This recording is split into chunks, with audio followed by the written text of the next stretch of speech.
ಮನುಷ್ಯನ ವೈರಿ ಯಾರು?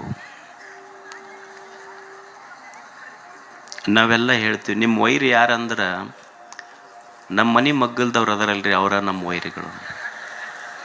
ಯಾಕಂದ್ರೆ ನಾವು ಇಲ್ಲಾರ್ದಾಗ ನಮ್ಮ ಮನೆ ಮುಂದೆ ಲಿಂಬೆ ಹಣ್ಣು ಇಟ್ಟು ಹೋಗ್ತಾರ ಅವರು, ಇಲ್ಲ ನಮ್ಮ ಮನೆ ಮ್ಯಾಳ್ಗೆ ಮೇಲೆ ಏನಾರ ಒಗದು ಹೋಗಿರ್ತಾರ, ಇಲ್ಲ ಅವೇನೋ ಕುಂಕುಮ ಅರಿಶಿನ ಉದುರ್ಸಿ ಹೋಗ್ತಾರ ಅಂತ ಹೇಳಕತ್ತೀವಿ. ಏನೇನು ನೀವು ಉದುರಿಸಿದವ್ರ ಬಗ್ಗೆ ತಲೆ ಕೆಡಿಸ್ಬೇಡ್ರಿ, ಅವರ ಉದುರಿ ಹೋಗ್ತಾರ ಅಷ್ಟೇ, ಅದ್ರ ಬಗ್ಗೆ ತಲೆನೇ ಕೆಡಿಸ್ಕೋಬಾರ್ದು ಅದನ್ನು.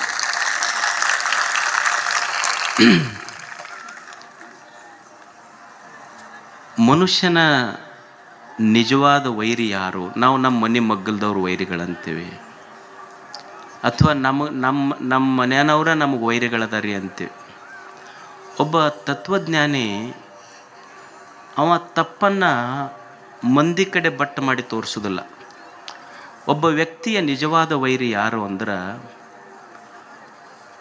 ತನ್ನಲ್ಲಿರುವ ಆಲಸ್ಯತನವೇ ಅವನ ನಿಜವಾದ ವೈರಿ ಅಂತ. ಆಲಸ್ಯಂ ಹಿ ಮನುಷ್ಯಾಣಂ ಶರೀರಸ್ಥೋ ಮಹಾನ್ ರಿಪು. ಮನುಷ್ಯನ ಆಲಸ್ಯತನವೇ ಅವನ ನಿಜವಾದ ವೈರಿ ಅಂತ. ಆಲಸ್ಯತನ ಅಂದ್ರೆ ಏನು? ಆಲಸ್ಯತನದ ಒಂದು ಅರ್ಥ ಏನಂದ್ರೆ ಓದಬಾರ್ದು ಪಾಸ್ ಆಗ್ಬೇಕು, ಅಡುಗೆ ಮಾಡಬಾರ್ದು ಹೊಟ್ಟೆ ತುಂಬಬೇಕು, ದುಡಿಬಾರ್ದು ಶ್ರೀಮಂತರಾಗ್ಬೇಕು. ಇದು ಆಲಸ್ಯತನ. ಓದಬಾರ್ದು ಪಾಸರ ಆಗ್ಬೇಕು.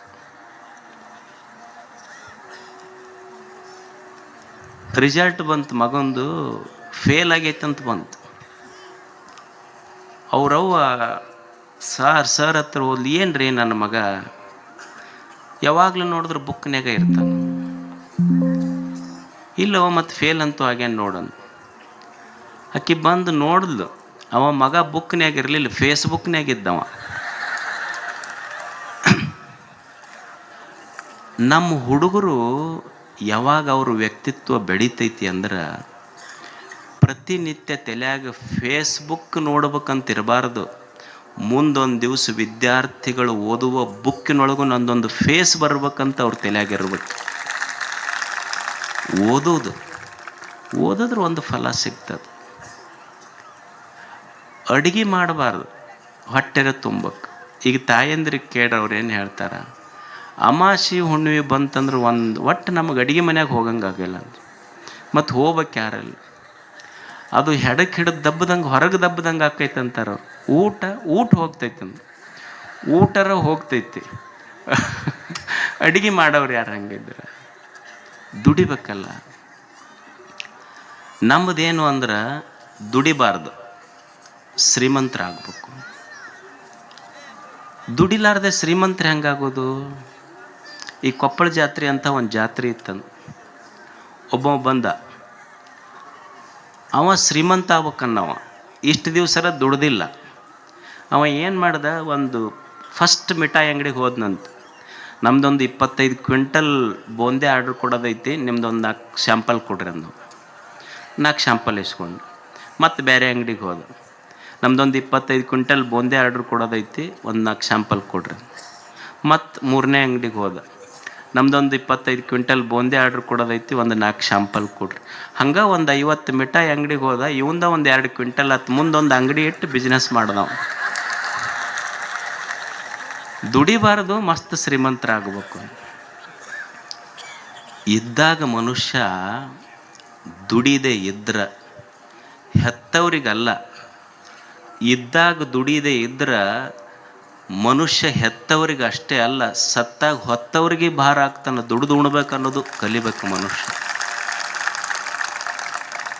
ನಮ್ಮ ನಾಯಕರು ಯಾರು ಅಂದ್ರೆ ಎಂತಿಂಥ ಅಂಗಿ ಹಾಕ್ಕೊಂಡು ಎಲ್ಲೋ ಕುಂತಿರ್ತಾರಲ್ಲ, ಅವ್ರ ಹಿಂದೆ ಹೋಗಬಾರ್ದು. ಕಾಯಕವೇ ನಮ್ಮ ನಾಯಕ, ಅವ ನಿಜವಾದ ನಾಯಕ. ಅಲ್ಲೊಬ್ರು ಅಮ್ಮವ್ರು ಕುಂತಾರಲ್ಲ, ಅವ್ರ ಹೆಸರು ರೆಮಾಬಾಯಿ ಅಂಥೇಳಿ. ಅವರು ನಿಮ್ಮ ಕರ್ನಾಟಕದವರಲ್ಲ, ಇವರು ಬೇರೆ ಕಡೆಯಿಂದ ಕರ್ಕೊಂಬಂದಿನೋ ಅವರು ಕೇರಳದ ಕೊಲ್ಲಂನವರು.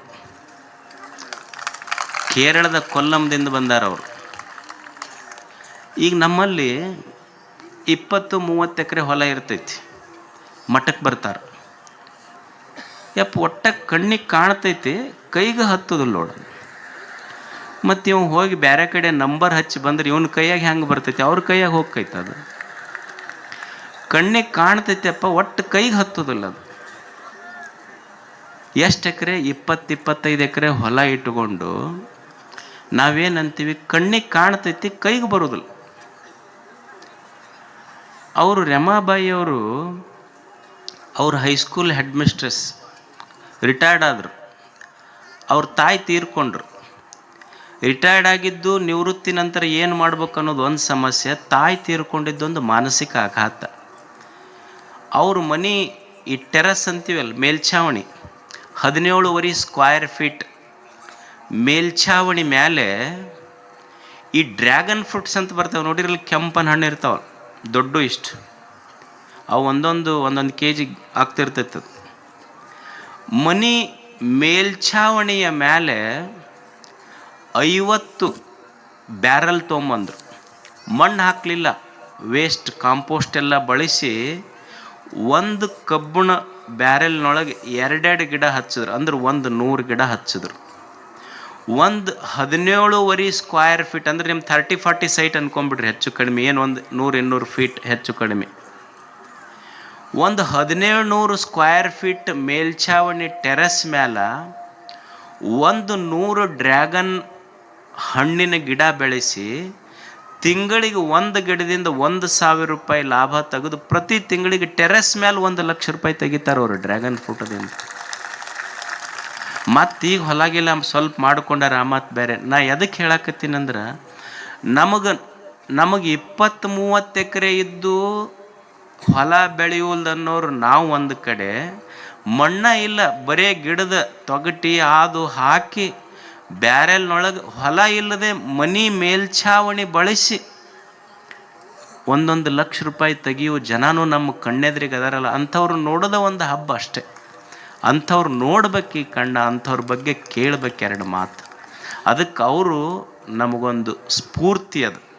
ಅದಕ್ಕೆ ಅಲ್ಲಿಂದ ಬಂದಿದ್ದಾರೆ ಅವರು